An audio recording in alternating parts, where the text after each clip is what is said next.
बिहारी लाल की जय। हम सबके समक्ष अभी आगमन हुआ। वर्दी से तो सीआरपीएफ के भैया लग रहे हैं। आपका स्वागत है, सम्मान है, क्योंकि आपकी वजह से तो ये प्रोग्राम ही बड़े आराम से हो रहे हैं, ना हमें कहाँ बैठने को चैन मिलता है। तो आपका बहुत बहुत साधुवाद, धन्यवाद। तो आइए हम सभी प्रसंग में प्रवेश करते हैं। अब तक तो आपको एक अधिकार के साथ निवेदन किया। अब मैं बड़े प्यार से कहती हूँ कि जो अभी थोड़ी देर पहले मैंने निवेदन किया, बच्चों को उचित शिक्षा, उचित ज्ञान दीजिए। शिक्षा के साथ संस्कार पर भी आप ध्यान दीजिए।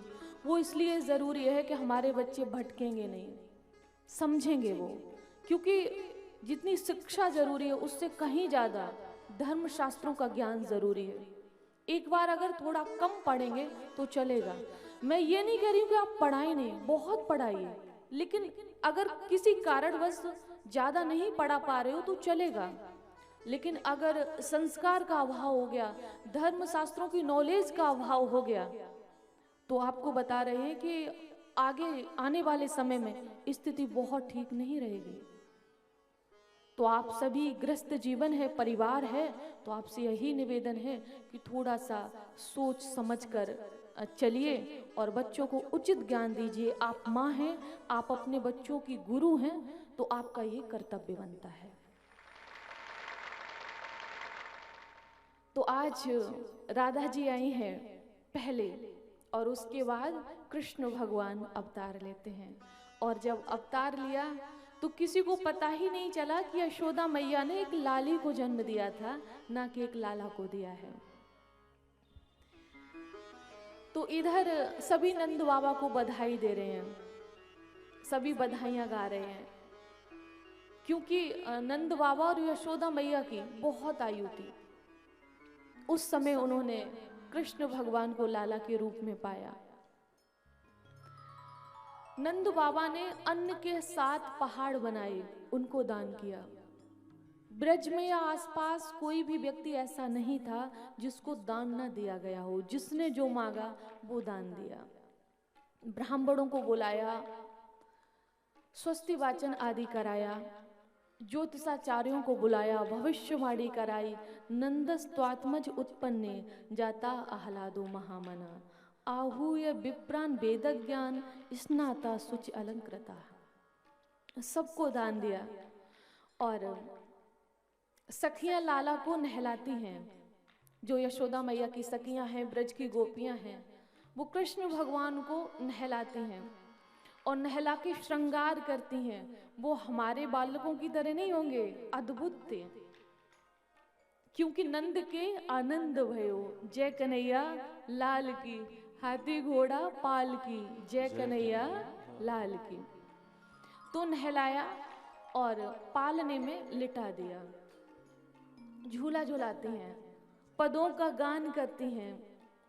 सभी ब्रजवासी उपहार ले लेके यशोदा मैया को भेंट कर रहे हैं कि बड़ी आयु में आपने लाला को पाया, बड़ी सौभाग्यशाली हो मैया कि आज तक ऐसे मनोहर लाला के दर्शन नहीं हुए। लाला तो बहुत देखे, हमारे ब्रज में ना बालकों को लाला कहते हैं। तो कहा कि ऐसे लाला के दर्शन नहीं किए जैसा कि आपके लाला को देखा है। और झूला झुलाते हुए पद का गायन करते हैं, झूलत नागर नागर लाल।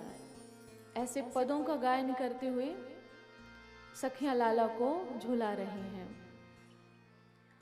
एक आपसे कथा के बीच में निवेदन करना चाहूंगी, 1 मिनट का। ये जो कथा हो रही है नारायण सेवा संस्थान के तत्वाधान में, जहाँ दिव्यांग बच्चों की सहायता की जाती है, उनके कृत्रिम पैरों को लगाया जाता है जो आर्टिफिशियल होते हैं।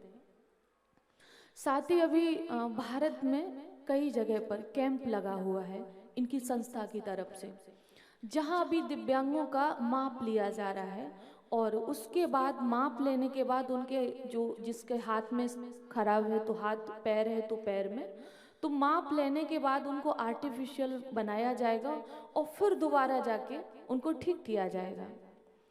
तो आप सभी से सभी श्रद्धालु भक्तों से, चैनल के माध्यम से सभी लोगों से निवेदन है कि आप यथाशक्ति जो दान दे सकते हैं संस्था में करें, ताकि गरीब बच्चे अपने पैरों पर खड़े हो सकें, चल सकें। आप उनकी दुआएं लें और अपने जीवन को धन्य करें। अभी समय है, अभी 2-3 घंटे का, 1 बजे से पहले आप दान करें। अपने नाम की घोषणा चैनल के माध्यम से कराएं, सुने, ताकि आपसे प्रेरित होकर और लोग भी दान करें और पुण्य के भागी बने। तो आइए हम सभी कथा में प्रवेश करते हैं। तो ऐसे ही माहौल था, बधाइयों का माहौल था, और उसी बीच नंद बाबा को याद आया क्या कि कंस को कर देना है। तो ब्रजवासियों से कहा कि तुम मेरे लाला की रक्षा करना, और हम मथुरा जा रहे हैं कंस को कर देने के लिए। तो सभी लोग मथुरा में जाते हैं, वो नंद बाबा मथुरा जाते हैं, और इधर कंस ने एक प्रोग्राम बनाया। क्या कहा कि ब्रज में 1 महीने के भीतर जितने बालक उत्पन्न हुए हैं उन सबको मार दो। ये कार्य करेगा कौन? तो पूतना ने कहा कि मुझे शक्ति से रूप बनाना आता है, तो ये कार्य मैं करूंगी। तो आज पूतना ब्रज में आई है, क्यों? कृष्ण भगवान को मारने के उद्देश्य से। वो नहीं जानती थी कि अखिल कोट ब्रह्मांड का नायक है। उसको ये मालूम था कि ब्रज में 1 महीने के जितने बालक हुए हैं, और अभी नंद भवन में बहुत शोर है, सुना है कि नंद के लाला भयो है, तो हो सकता है कि ये क्यों ना हमारे महाराज कंस का शत्रु हो, मारने वाला हो, तो इसे मार दिया जाए। तो कालकूट नाम का विष वक्षस्थल में लगा कर आती है, और यशोदा मैया से कहा, भवन में प्रवेश किया। अरे मैया, मैंने सुना कि तेरे लाला भयो। मैया ने कहा, हाँ लाला भयो है, तो मुझे दर्शन नहीं कराओगे? तो मैया ने कहा, देखो अभी सखियों ने नहला धुला के लाला को श्रृंगार किया है और पालने पे पौड़ाए दो है, मतलब लिटा दिया है, सुला दिया है। अभी बहुत देर से सखियां झूला झुला रही थी और लाला सो रहा हुआ है। तो कहा कि मैया मैं बस थोड़ा दर्शन करूंगी और दर्शन करके वापस लौट जाऊंगी। तो मैया ने कहा कि सखी कहाँ से आई हो, मैंने तुमको पहचाना नहीं। तो पूतना कहती है कि अरे मैया मोको ना पहचानो, थी तो राक्षसी लेकिन रूप बदल के आई थी, वेश बदल के आई थी, तो किसी को समझ ही नहीं आ रहा था, किसी को लगा ये बहुत सुंदर स्त्री है कोई। तो कहते अरे मैया मोको ना पहचानो, मैं बहुत दूर की बहन लागू, मोको ना पहचानो। मैया ने सोचा कि कोई दूर की होगी, बहुत दिनों बाद मुलाकात हुई तो मैं नहीं पहचान रही हूँ, लेकिन सखी है कोई बात नहीं। मैया ने कहा ठीक है, लाला अंदर कक्ष में लेटा है, पालने में पौड़ा हुआ है, तुम दर्शन कर लो जाके। और ये पूतना जाती है, और जैसे जब जा रही है तो कृष्ण भगवान ने अपने नेत्रों को बंद कर लिया। वो किसी भी रूप में हो, शक्ति उतनी ही है। भगवान जान गए कि पूतना आ रही है, तो उन्होंने नेत्रों को बंद कर लिया। बड़ा सुंदर भाव लिखा है कि भगवान ने नेत्रों को इसलिए बंद किया कि मैं मायापति हूं, और पूतना कैसा रूप बनाकर आई है? माया का। तो मायापति के सामने माया का रूप टिकेगा नहीं, वो अपने वास्तविक रूप में आ जाएगी। अगर ये वास्तविक रूप में आएगी अर्थात ये राक्षसी बन जाएगी, और जब ये राक्षसी बन जाएगी तो मैया डर जाएगी। मैया डरेगी, ब्रज में हाहाकार मच जाएगा, मुझे प्रत्यक्ष प्रकट होकर मारना पड़ेगा, और अगर मारना पड़ेगा तो मैं जो गुप्त रूप से आया हूं, तो ये लीला भी सबको पता लग जाएगी कि मैं कोई नर नहीं नारायण हूं। तो भगवान ने अपने नेत्रों को बंद कर लिया, इसलिए कि इसका वास्तविक रूप सामने ना आ जाए। और आज पूतना ने भगवान को, छोटे से लाला को गोद में उठाया, और जब गोद में उठाया चारों तरफ देखा कि कोई नहीं देख रहा है, तो वो दुग्ध पान कराने लगी। भगवान मन में विचार करते हैं कि मैं ब्रज में आया हूं माखन मिश्री खाने के लिए, यशोदा मैया का वात्सल्य पाने के लिए, प्रेम पाने के लिए, और पूतना मौसी अभी जन्म लेके तैयार नहीं हो पाया, तब तक विष पिलाने के लिए आ गए। खैर कोई बात नहीं, कार्य तो वो करने जा रही है जो मैया करती है। विष पान किया, और विष पान करके मन में विचार किया कि जो बालक माँ का दुग्ध पान करता है वो कर्जदार बन जाता है। मैं यशोदा माँ को क्या दूंगा? क्या दूंगा? अपना धाम। तो पूतना क्या करने जा रही है? बोले वही कार्य ये भी करने जा रही है, तो इसे क्या देना कि इसे भी अपना धाम दूंगा। तो ये विचार कर अब धाम मिलेगा कैसे? कि जब इसका उद्धार करूंगा। भाई जीवन काल में जो कार्य किए तो धाम तो मुश्किल ही है, लेकिन उद्धार करना पड़ेगा। और जो भगवान के हाथों मरता है वो मरता थोड़ी है, वो तो तरता है। और इसीलिए कंस वध लिखा है, लेकिन भागवत में पूतना वध नहीं लिखा है, पूतना उद्धार। भगवान ने पूतना का उद्धार किया। तो विष पान किया और फिर दुग्ध का पान करने लगे। और जब दुग्ध का पान करते करते भगवान प्राणों का पान करने लगे, और जब प्राणों का पान किया तो समुंच मुंचा लमिति प्रभाषणी निष्पीड्यमान अखिल जीव मरमरी। जब उसके शरीर में अत्यंत पीड़ा हुई, उसके नेत्र बाहर निकलने लगे, तब उसकी आवाज निकल गई, अरे लाला मुझको छोड़ दे, मुझको छोड़ दे, मुझे भयंकर पीड़ा हो रही है, मुझको छोड़ दे। भगवान कहते हैं मैया जैसे भी हो, मारने के उद्देश्य से आई थी, लेकिन कार्य तो आपने एक माँ का किया है, तो जब तक उद्धार नहीं कर दूंगा, अपने धाम नहीं पहुंचा दूंगा, तब तक छोड़ूंगा नहीं। भागवत में लिखा है कि भगवान ने जब दुग्ध पान कर प्राणों का पान किया, और जैसे ही उसका उद्धार हुआ, उसे छोड़ दिया, वो धड़ाम से गिरी। छोटे से भगवान है, वक्षस्थल पर बैठे हैं। पूतना का बहुत बड़ा शरीर है, 6 कोस में उसके शरीर का आकार बन रहा है। सोचिए, ब्रजमंडल में 6 कोस के बीच में जितने भी वृक्ष, घर, जो भी खेतों की फसलें थी वो आ रही, वो सब चकनाचूर हो गई। जब उसके गिरने की धड़ाम से आवाज हुई, क्योंकि जब उसको पीड़ा हुई तो गोद में लेके भगवान को बाहर भागी, और बाहर भागी, वहीं वो अंत उसने पाया, मृत्यु को प्राप्त हुई है। तो भगवान वक्षस्थल पर बैठे हैं और जोर से आवाज हुई, तो मैया भागी के पालने में देखे लाला लेटा है कि नहीं लेटा है। तो देखा कि लाला तो पालने में है ही नहीं।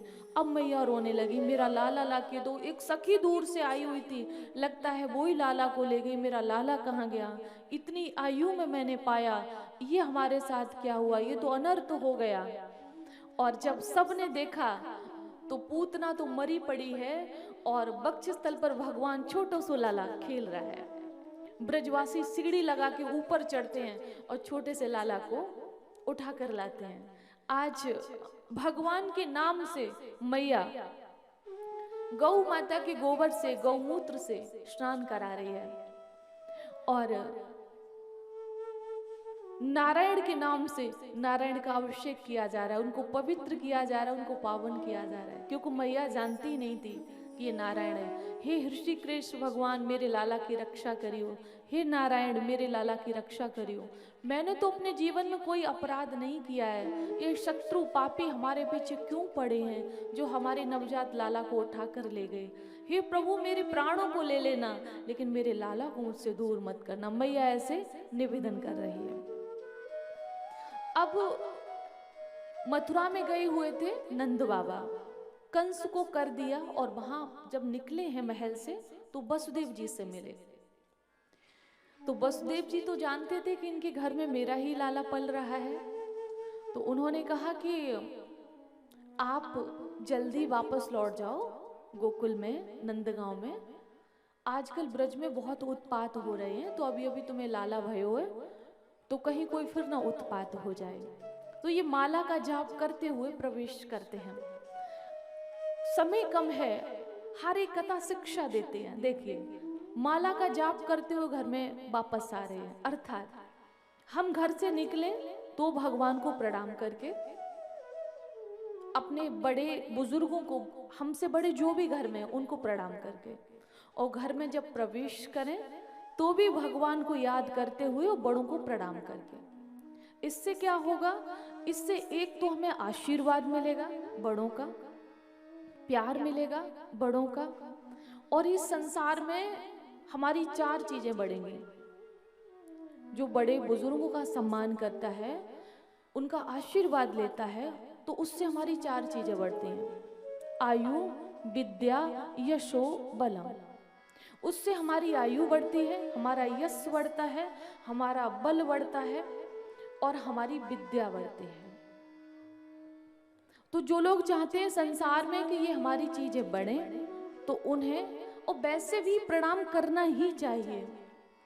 प्रातः काल उठ के रघुनाथा, मातु पिता गुर नावे माथा। ये हमारी श्री रामचरितमानस शिक्षा दे रही है कि जब राम जी इस धराधाम पर आए तो उन्होंने भी अपने माता पिता को, गुरुजनों को प्रणाम किया।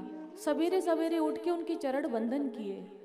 राम जी तो जगत के माता पिता हैं, उनको पैर छूने की क्या आवश्यकता है? पूरा संसार तो उन्हीं के चरण छूता है, आशीर्वाद लेता है, क्योंकि वो नर के रूप में आए।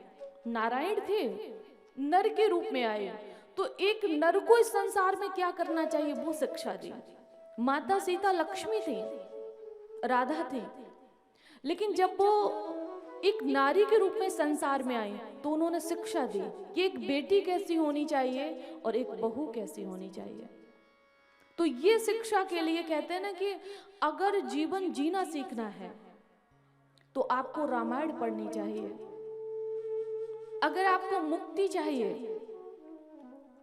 आपको भक्ति चाहिए, आपको लक्ष्मी चाहिए, तो आपको भागवत पढ़नी चाहिए, क्योंकि भागवत मोक्षदायिनी ग्रंथ है। एकम भागवतम शास्त्रम मुक्तिदाने न गर्जति। भागवत पुराण जो है वो मुक्ति के लिए गर्जना करता है। और अगर आपको ये जानना है कि क्या नहीं करना चाहिए, तो आपको महाभारत पढ़नी चाहिए। तो नंद बाबा भगवान का नाम जाप करते हुए प्रवेश करते हैं, तो उन्होंने क्या देखा? सभी ब्रजवासियों ने कहा कि अरे नंद बाबा, पूतना आई, तुम्हारे लाला को उठा के ले गई, और खैर सब अच्छा हुआ, भगवान ने हम सब की रक्षा की, लाला तो ठीक ठाक है, लेकिन ये मरी पड़ी, इसका क्या करें? इतना बड़ा आकार इसके शरीर का।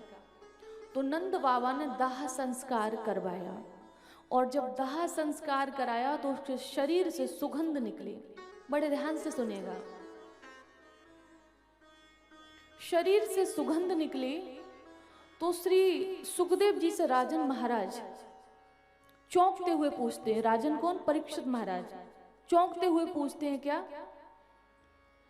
क्या पूतना भगवान से प्रेम करती थी? क्या पूतना भगवान का दर्शन पाने के लिए आई थी? क्या पूतना का खानदान अच्छा था, खान पान अच्छा था? ऐसा इसने कौन सा पुण्य किया जो उसके शरीर से सुगंध निकली? ध्यान से सुनिएगा। श्री सुखदेव जी कहते नहीं, हंतुम इच्छा में, वो कृष्ण को मारने की इच्छा से आई थी, हंतुम इच्छा में। तो फिर गुरुदेव, इसका खान पान अच्छा था? बोले नहीं, रुधिराशना, रक्त का पान करती थी। तो फिर इसका कर्म अच्छा था? कोई कार्य अच्छा करती थी, कोई देशभक्ति का कार्य करती थी, कोई धर्म का कार्य करती थी? बोले नहीं, बच्चों को मारती थी। तो बोले फिर इसने ऐसा कौन सा कर्म किया जो उसके शरीर से सुगंध निकली? वो मुझे कर्म बता दीजिएगा। सुखदेव जी ने बड़ी सुंदर बात कही, हम सबके लिए वो बात है।